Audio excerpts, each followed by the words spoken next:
સ્વામિનારાયણ હરે સ્વામિનારાયણ હરે. તારીખ આજે 9 ઓગસ્ટ 2025 રોજના અનુક્રમમાં આપણા વ્યાસસૂત્રનું શ્રી રામાનુજાચાર્યકૃત શ્રીભાષ્ય જે છે તે જોઈ રહ્યા છે.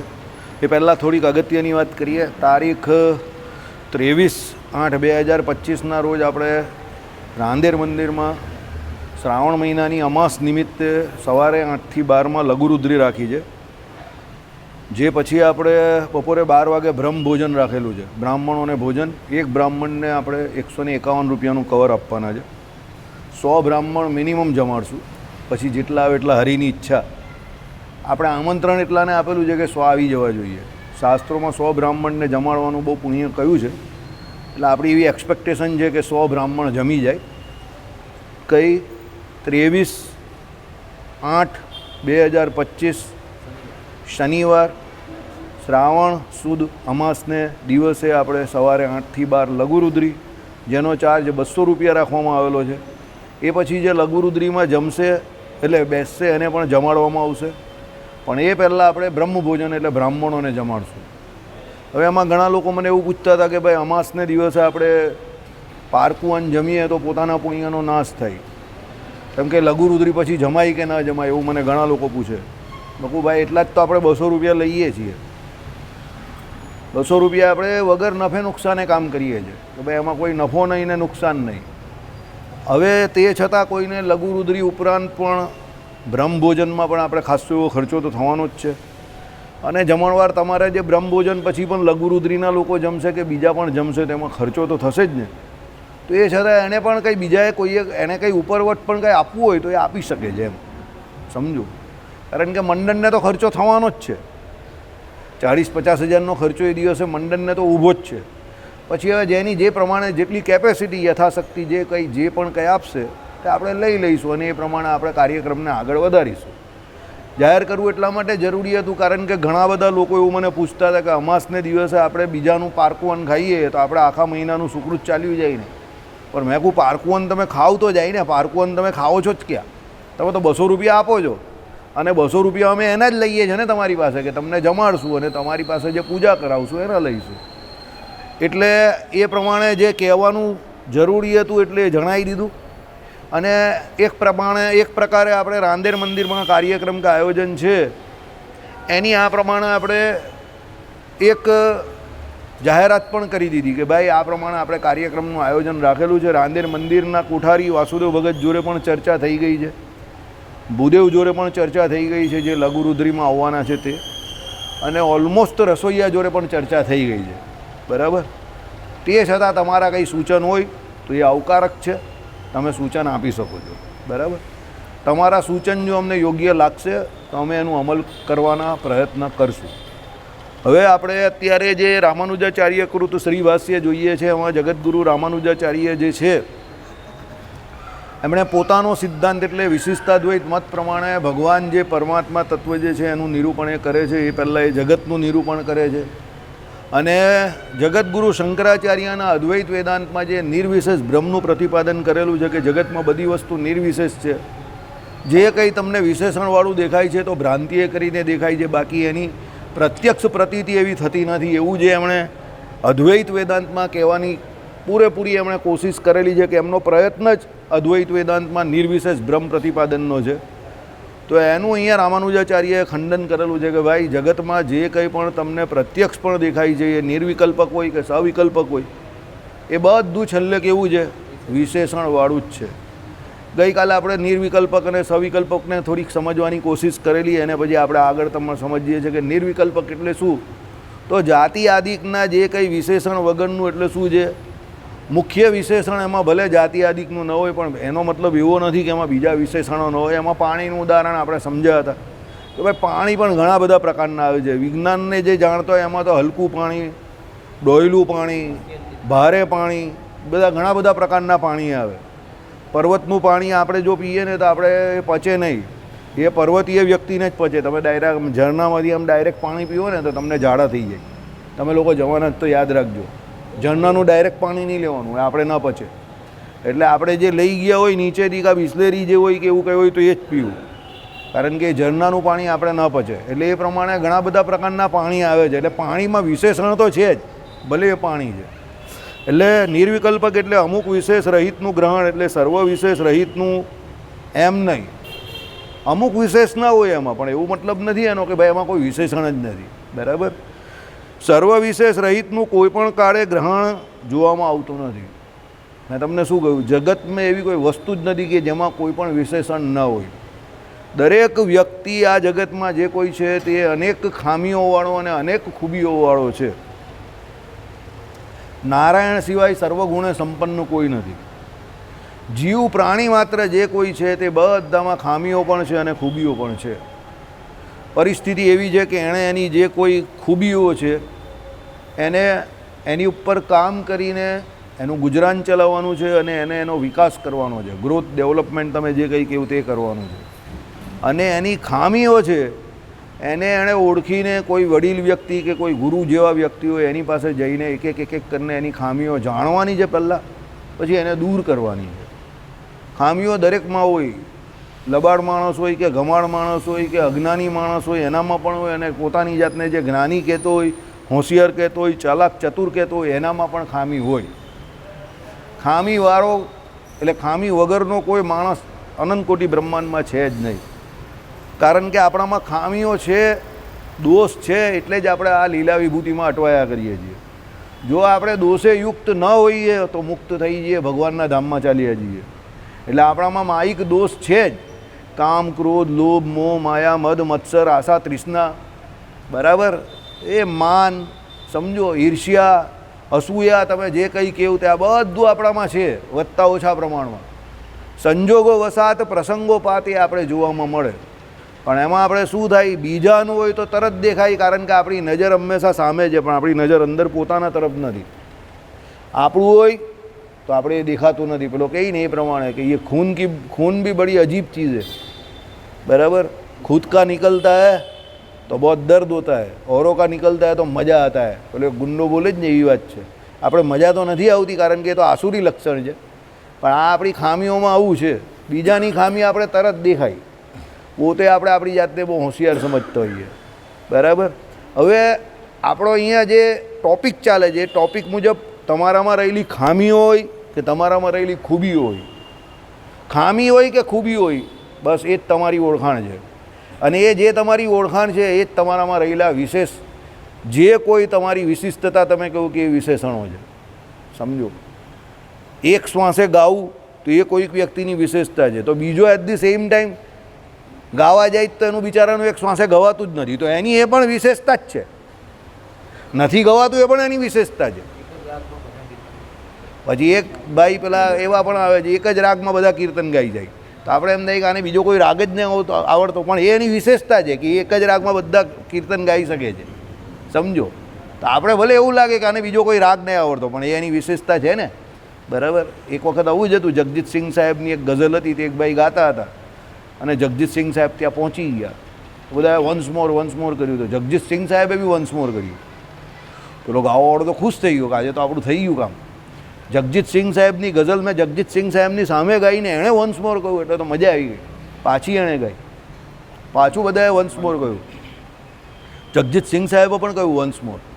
પેલો તો ઓર ખુશ, કાલોકને આટલી બધી ગમી હું જે ગાઉં જ તે ગઝલ. પાછું ગયો 3 વાર 4 વખત. પબ્લિક પણ વન્સ મોર કર્યા કરે અને જગજીતસિંહ પણ કર્યા કરે. સવારે 4 વાગ્યા સુધી એને એક જ ગઝલ ગવડાવી. પછી 4 વાગે પેલો કંટાળ્યો ને એણે પૂછ્યું કે તમે લોકો મારી પાસે આ એક જ ગઝલ કેમ ગવડાવો છો? એટલે જગજીતસિંહ સાહેબ બોલ્યા કે જ્યાં સુધી તું મારી આ એક ગઝલ બરાબર ગાશે નહીં ત્યાં સુધી બીજી ના ગાવા દઈએ. સમજ્યા? એટલે એ પણ એની વિશિષ્ટતા તો કહેવાય ને, કે એને ખબર જ નહીં પડી સવારે 4 વાગ્યા સુધી હું કહું આટલું ભંગાર ગાઉં છું, એટલે આ લોકો વન્સ મોર કરે છે. બરાબર.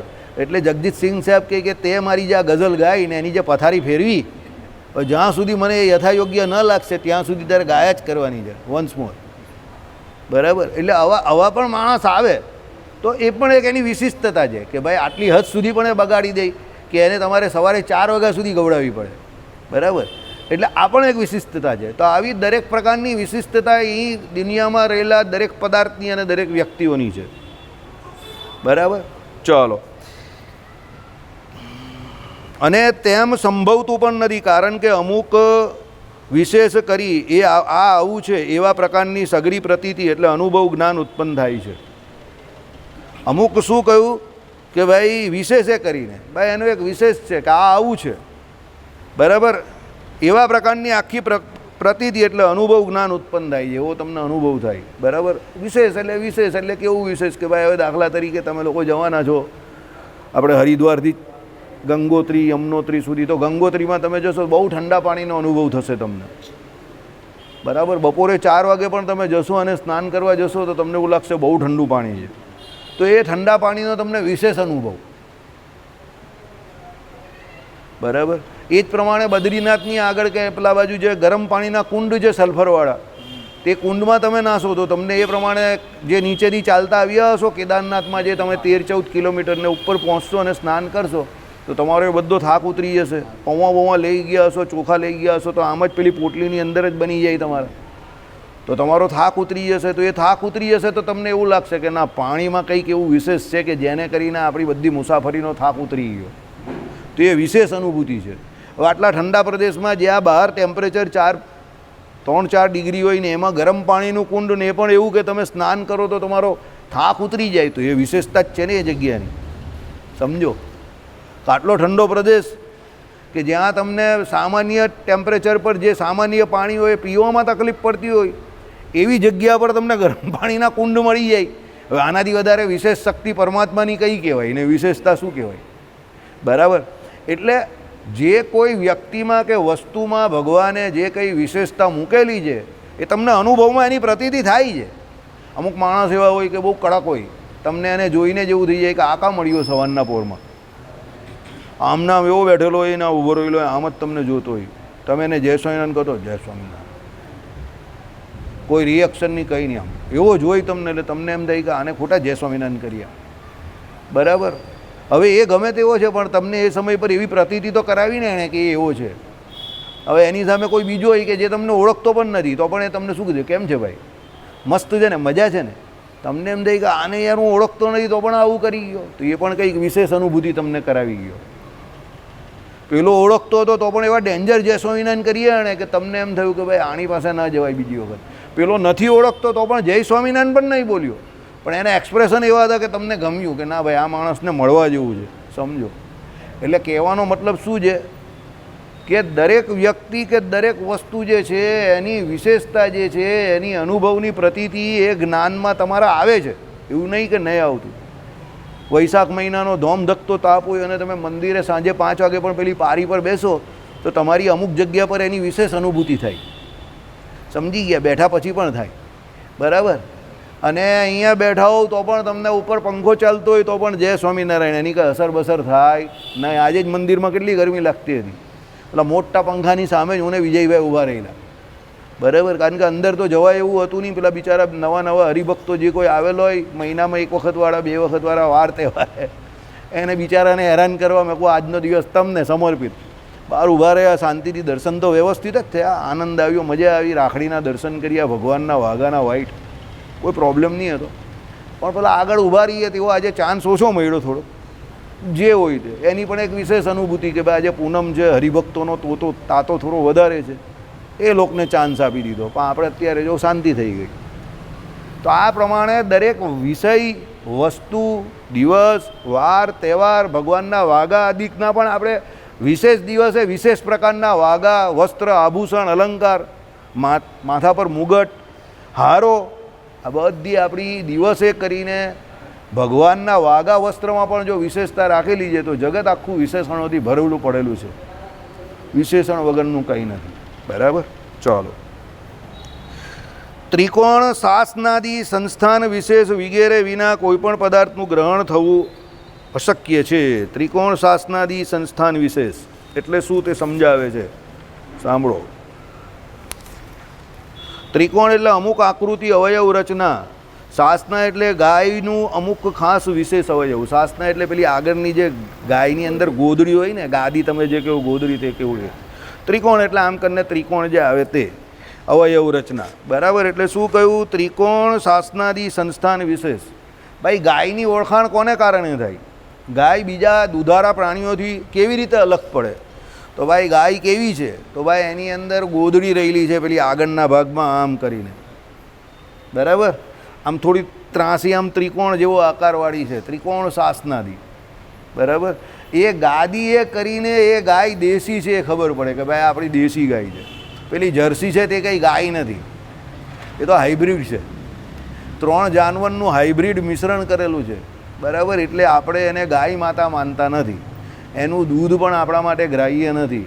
શ્રાદ્ધાદિક જે કોઈ આપણા પિતૃઓના જે કોઈ એમ કહે કે વિધિ કરવાના દિવસો છે, હવે આવશે ને ભાદરવા મહિનામાં, એમાં ગાયના, દેશી ગાયના દૂધ સિવાય બીજી કોઈ વસ્તુ વાપરવી નહીં. તમે એક પણ વસ્તુ જરા પણ દેશી ગાયના ઘી કે દૂધ સિવાય બીજી કંઈ વાપરી તો તમારું આખું શ્રાદ્ધ વિધિ, જય સ્વામિનારાયણ, ફોક, રદબાતલ. એટલે એમાં ગાયનું ઘી પણ તમે જે વાપરો એ દેશી ગાય હોવી જોઈએ અને દૂધ પણ દેશી જ હોવું જોઈએ. છેલ્લે તમે જે વાસ મૂકવા જાઓ પિતૃઓને અગાસીમાં કે પછી પેલી ગાયને કે પછી કૂતરાને, તો એમાં પણ તમે જે વસ્તુ વાપરો તે કેવી હોવી જોઈએ? ગાયના દૂધની જ હોવી જોઈએ. એટલે તમને કદાચ જો અમુકને પેલા ખાવાનો દૂધપાક પીવાનો જે જાડા દૂધનો ચટાકો હોય ભેંસના દૂધનો, ભલે એ ખાવા માટે પછી એને જે કંઈ કરવું હોય તો એ કરતા હોય, પણ જે શ્રાદ્ધ વિધિ છે આખો, આમ તો એ પણ દૂધપાક પણ તમારે બનાવવો જોઈએ ગાયના દૂધનો જ, પણ શ્રાદ્ધ વિધિ તો કમ્પલસરી તમારે ગાયનું દૂધ અને ગાયના ઘીનો જ કરવાનો છે. એના વગર તમને ફળશે નહીં. કારણ કે હવે ભાદરવો મહિનો નજીક આવે છે એટલે તમને મહિના પહેલાં જણાવી દઉં, બરાબર. એટલે એક દૂધ તમે રાખો પેલા ઘરમાં તમે જે કંઈ પિંડ બનાવો એના માટે, અને બીજું દૂધ જે કંઈ ધરાવવા માટે રાખો. એ પછી પણ જે કોઈ પ્રસાદીની વસ્તુ, એટલે તમે કૂતરાને કે ઉપર પછી એને પણ જે કંઈ વાસ મૂકો છો તેમાં પણ એટલે દૂધની બીજી 1-2 કોથળી વધારે મંગાવી લેવાની. પછી ગરમ કરીને ભલે તમે એની અંદર તમારો બનાવેલો ઘરનો ચોખ્ખો જે કંઈ હોય એટલે ભાત જે છે તે એને ખાંડ લાવીને આપી દેવું, કારણ કે એ મૂકી દેવું તો પણ કંઈક કાગડાને કે એને કંઈ એવી ફરિયાદ નહીં કરવાના કે તમે આવું કેમ મૂક્યું, બરાબર. પણ એ જે તમે મૂકો છો કે જે કંઈ સમર્પિત કરો છો પિતૃઓને, તે બધું ગાયના દૂધનું હોવું જોઈએ. સમજ પડી? નહીં તો એ ગ્રાહ્ય થાય નહીં, બરાબર. લોકો આ બધી ભૂલો કરે છે એટલે હું જણાવું છું. દીવો કરો તે પણ ગાયના ઘીના જે દિવેટ બનાવો એની જ કરવાનો. દૂધ પણ દરેક જગ્યા પર એ પિંડ બનાવો એમાં જે દૂધનું પેલું એ મૂકે ને, મોણ મૂકે ને દૂધને આમ કરીને એ પેલો ચોખાનો લોટ ન મસળે પિંડ બનાવે, તેમાં દૂધ જે મૂકો અંદર મોણ તરીકે, એ પણ ગાયનું દૂધ જ હોવું જોઈએ. સમજો? કારણ કે આપણે ત્યાં ગાય જે છે વેદ લક્ષણા ગાય કઈ છે, એટલે આપણી સમગ્ર વેદ વિધિઓ જે છે, વૈદિક વિધિઓ, એ ગાય વગર થતી નથી. એટલે તમે જો વિપ્ર, ધેનુ અને સંત એ 3ના રક્ષણ માટે જ ભગવાનના અવતાર થાય છે. મોટા મોટા યુદ્ધો થઈ ગયા છે આપણે ત્યાં. વિપ્ર એટલે બ્રાહ્મણ, ધેનુ એટલે ગાય અને સંત એટલે સાધુ. આ 3 દ્વારા આપણી વિધિઓ અને આપણા શાસ્ત્રો, સનાતન સંસ્કૃતિ એનું રક્ષણ થાય છે. બ્રાહ્મણ દ્વારા તમને વિધિઓ જે કંઈ જે છે તે જાણવાની મળે, અને જે કોઈ વિધિઓ જે છે તે કરાવનાર કોણ? તો બ્રાહ્મણ, એટલે વિપ્ર થયા. ધેનુ એટલે ગાય, એટલે એની જે સામગ્રી આવે તે બધી કોની આવે? ગાયની આવે. છાણાથી માંડીને તમે જે કંઈ જોવો તે બધું ગાયનું આવે. અને છેલ્લે સંત, તો એના દ્વારા તમને સત્શાસ્ત્રો જે છે, તો એમાં જે કોઈ વિધિઓ કયા છે, કે પરમાત્માનું સ્વરૂપ કયું છે કે આત્માનું સ્વરૂપ કયું છે, એ સંત દ્વારા જાણવા મળે. એટલે કયું? પરિત્રાણાય સાધુનામ ધર્મ સંસ્થાર્પનાર્થાય, બરાબર. એ પરિત્રાણાય સાધુનામ તે કયા સાધુ? આવા સાધુ જે આમાં કયા એ પ્રમાણે, બરાબર. ચાલો, એટલે ત્રિકોણ શાસનાદી સંસ્થાન વિશેષ વગેરે વિના કોઈપણ પદાર્થનું ગ્રહણ થવું અશક્ય છે. એટલે આમાં ગાયની વિશેષ વાત કરી એ પ્રમાણે બધા જે કોઈ પદાર્થ હોય એની અલગ અલગ પ્રકારની ઓળખાણ હોય, બરાબર. કે ભાઈ જાડીઓ છે, બેઠો છે, આ લાંબો છે, ગોરો છે, પેલો મૂછવાળો છે, પેલો દાઢીવાળો છે, બરાબર. પેલો વધારે બુદ્ધિશાળી છે, પેલો થોડોક મધ્યમ સનનો છે. આ બધી અલગ અલગ ઓળખાણ આપણે આપીએ છીએ તેમ. ચાલો, માટે અમુક જાતિના દ્રવ્યોમાં સૌથી વહેલું પિંડ એટલે વ્યક્તિનું ગ્રહણ સવિકલ્પક કહેવાય છે. દાખલા તરીકે ગાય એટલે એ જાતિની જે અમુક વસ્તુ કહી કે ભાઈ આ ગાયથી આપણે દેશી ગાય જે કહી, તો એ અમુક જાતિની પહેલી જે વાત કરે તે આપણે કહીએ ને પેલો બ્રાહ્મણ, તો બ્રાહ્મણ એટલે એ શું કહ્યું કે ભાઈ એની વાત કરી દીધી એમ, કારણ કે જાતિવાળી જ વાત છે ને, એટલે શું કહ્યું? સવિકલ્પક કહેવાય છે. માટે અમુક જાતિના દ્રવ્યોમાં સૌથી પહેલું પિંડ વ્યક્તિનું ગ્રહણ સવિકલ્પક કહેવાય છે. ત્યાં પ્રથમ પિંડ ગ્રહણમાં ગોતવાદી અનુવૃત્ત રૂપે પ્રતીત થતું નથી. હવે આ જે સમજવાનું જ તે આપણે સમજીએ કેવી રીતે.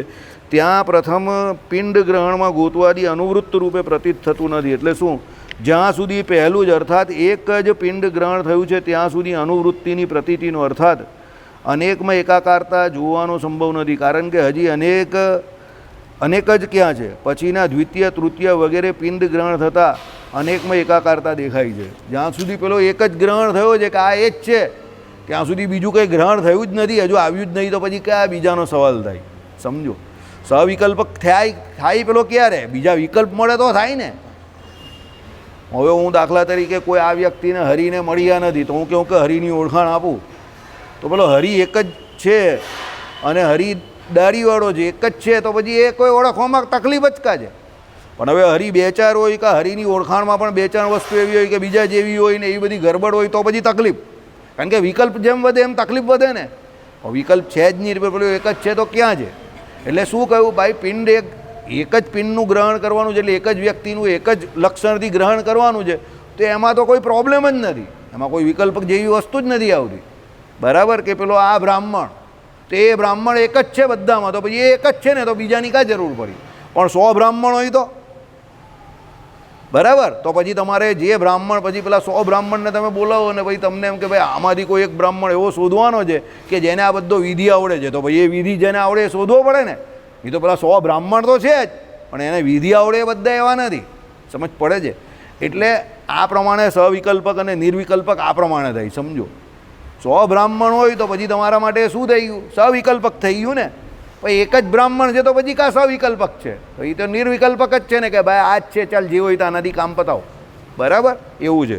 એટલે શું કહ્યું સાંભળો, જ્યાં સુધી પહેલું જ અર્થાત એક જ પિંડ ગ્રહણ થયું છે. હવે એક જ બ્રાહ્મણ છે એટલે એક પિંડ ગ્રહણ થયું ને. બરાબર?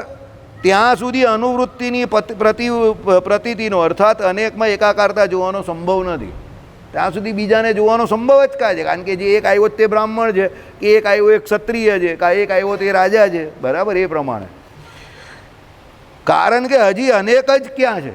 હજુ અનેક આવ્યા જ નથી, તો પછી પ્રશ્ન જ કાં ઊભો થાય છે? એક બ્રાહ્મણ છે તો પછી એક જથી કામ ચલાવવાનું છે. આપણે કહીએ કે ભાઈ જો તારે ત્યાં એક બ્રાહ્મણ મોકલું છું, એ તારે ત્યાં વિધિ કરી નાખશે.